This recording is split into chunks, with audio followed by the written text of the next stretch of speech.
Joining me today are emergency management officials and key stakeholders from numerous departments throughout Duval County, including City Council, Jacksonville Sheriff's Office, JEA, Duval County Public Schools, Jacksonville Fire and Rescue, Jacksonville Transportation Authority, and more. We've been preparing behind the scenes along with Beaches and Baldwin's mayors to bring you the latest update and to help you get prepared. At the last report, Ian was located off the western coast of the state and is predicted to move northeast into our region mid to late week. Currently, the biggest threat to our area is excessive rainfall, moderate winds, and tornadoes likely beginning late Wednesday, with the biggest impact happening Thursday. As we know, with a storm this far out, these scenarios can change for the better or for the worse. But now is the time to prepare. There's no reason to panic. It's just time to get prepared. Make sure you have your supply kit together, that you know your flood and evacuation zones. Also, with the threat of tornadoes, now is the time to review your safety plan with your family. In addition, tonight and tomorrow, while our weather is nice, is when you want to check around your home and secure loose furniture, clean gutters and yard waste, and ensure that everything is safe and secure. For those that rely on prescription medications, if you are almost out and we're planning to refill Thursday or Friday, Governor DeSantis has an emergency declaration that will allow you to refill your medicine sooner than normal. If this is something that applies to you, I encourage you to call your pharmacy today or first thing in the morning. Here at the Emergency Operations Center and throughout Jacksonville, our teams are continuing to closely track Hurricane Ian. As of 5 p.m., 3 parts of Duval County are under a tropical storm and storm surge watch at this time: the Trout River, downtown Jacksonville, and the Beaches communities. These watches may expand depending on what happens with the storm within the next 12 to 24 hours. I've instructed our key city agencies and departments to be prepared in case the situation changes. At this time, we don't have any plans at this moment to close city offices or departments, and you'll hear from our Duval County Public Schools today. I believe they're in the same position we are at this moment. Jacksonville Fire and Rescue, Jacksonville Sheriff's Office, JEA, and the Public Works Department have crews standing by in the event of any power outages or other conditions created by wind or rain. Leadership from each agency is here to answer questions if you have them. The state of Florida is currently under an emergency declaration for all 67 counties. However, there is no local emergency declaration at this time. That could change within the next 12 to 48 hours. I know many of you are wondering about evacuations and shelters. We are currently not ordering evacuations or opening shelters, but that could change as the storm moves closer. Please keep watching your local news for future briefings like this one and for regular updates. I just mentioned all city offices will be open for now. Before I turn the podium over, I encourage all citizens to stay informed and monitor updates from the National Weather Service about this storm. As I said earlier, make one last check of your supply kit, review your emergency plans with your family. In short, be JaxReady. I'm proud of the people of this city. We've been through a number of storms over the years, and you've proven time and time again that you're resilient, you're compassionate, you're generous, and you help your neighbors. Thank you for being amazing people. With that, I'd like to invite my colleague and CEO of JEA, Jay Stowe, to the podium, and Dr. Diana Green will follow him from Duval County Public Schools. Thank you. Thank you, Mayor Curry. We are preparing for the storm as it comes in.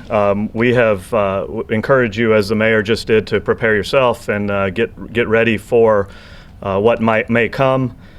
We have contractors and crews on standby, over 2,000 employees ready to respond, and mutual aid crews coming in from across the country, from Texas, New England, Alabama, and contractors on standby as well.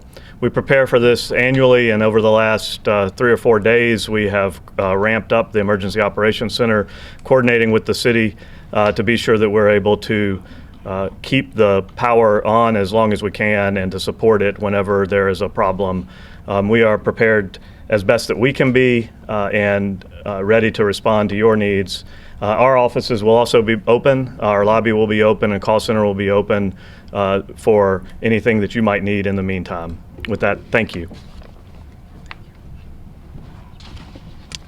Tonight we will see how the storm progresses and make a decision by tomorrow noon as to what we will do for the remainder of the week.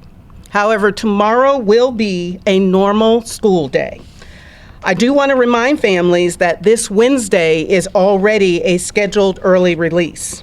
Again, we will not make a final decision until tomorrow.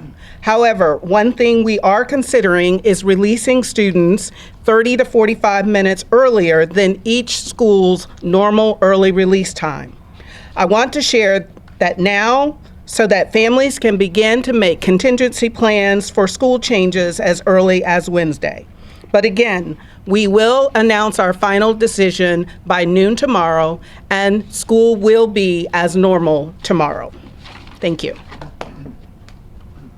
With that, we'll take questions. Mayor, just a really quick question. What will have to change in the next 12 to 48 hours for the Emergency Operations Center to be, I guess, activated, or for an emergency here in the city? Just more information. I mean, right now there's no event on us at this moment in time. There will not be an event tomorrow, but by tomorrow it could be the same, it could get better, or it could get worse, and when we have that information, we'll make those decisions. We will probably be announcing decisions by tomorrow, just like Duval County Public Schools. I can't tell you that it'll be by noon, but it'll probably be tomorrow. A lot of people always ask, what about the bridges? When? Who makes the decision? The city bridges, the interstate bridges, what's the order of closing and when and why? It's based on wind speed, but I'll let the expert answer. Yeah, I'm not sure if I'm an expert, but so normally we man all the bridges. We pre-deploy our resources, obviously, to provide safe commute for all the people on the roads.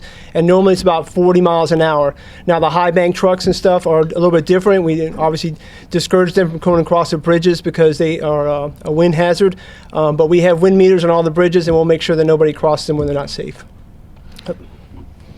Mr. Mayor, of course, we've seen what Hurricane Irma did to Jacksonville a couple of years ago. Is the city prepared for, this system to come through, and are you guys, getting ready for it just in general? Yeah, so we really prepare year-round for this. We've been through a number of these. Actively, as we've been monitoring the storm, our Public Works is doing what they always do. They've just stepped it up, which is cleaning ditches and preparing areas around the city. My recent budgets have reflected resiliency and preparation for this type of an event. But it's Mother Nature, so people need to be prepared and know that their city is ready to be there if and when needed.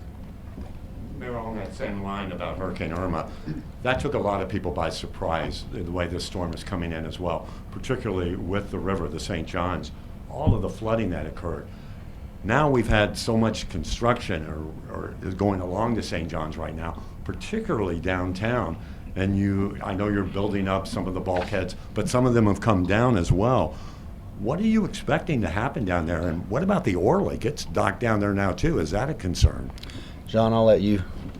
Public Works, please take that question. Does a great job. Thank you. Well, certainly, as Mayor Curry mentioned, the budgets Mayor Curry has put together has really enhanced our efforts to maintain the facilities we have. We've gone through and made some major improvements to our outfall systems to make sure that they're maintained more regularly, cleaned, and free from any sort of restrictions. Bulkheads, every time we go in and replace a bulkhead, we do it at new standards to create more resilient facilities to protect. I'm not sure about the Orlick. I haven't been engaged in that, but certainly there'll be discussion with that group as well. But you still have Met Park is still destroyed over Memorial Park. They've just started rebuilding that, so that's going to be a problem if the storm comes that way, correct? Well, it's certainly the elevation of the bulkheads are something we work on as we improve them, and as those get improved. Certainly, right now, until they're completed, there are some issue there, but we'll address that as it comes, and we'll address anything that comes our way. I want to ask about Sandbags real quick. We've seen a couple of counties right around here that have opened up sandbag filling stations. Is that something that Public Works or the city's going to be doing? So Todd Smith, Chief Emergency Preparedness. Sandbags in other counties are because they have a different stormwater management system. And in Jacksonville, we have a very comprehensive system. And sandbags, if not used the right way, can cause damage. And so in Jacksonville, we don't issue sandbags. We reference people to go to their local hardware store and they can find those. Most counties are only giving out about 7 or 8. You can't carry that many in a car. So 7 or 8 are not going to or fix a lot of the flooding problems for folks. So in Jacksonville, because of those reasons, we don't use sandbags. Regarding the Orlick, we spoke with them earlier. They are activated their severe weather plan and they're working with the Coast Guard, so they're ready. I have one question for Superintendent Green. As far as student activities are concerned, like after-school activities, football games, things of that nature, are you guys planning to cancel that first before anything pertains to school? How does that typically work with you guys' school district? By noon tomorrow, whatever decision we make, we will give information about after-school care, after-school activities, whether it's athletics, clubs. All of that information will be stated tomorrow.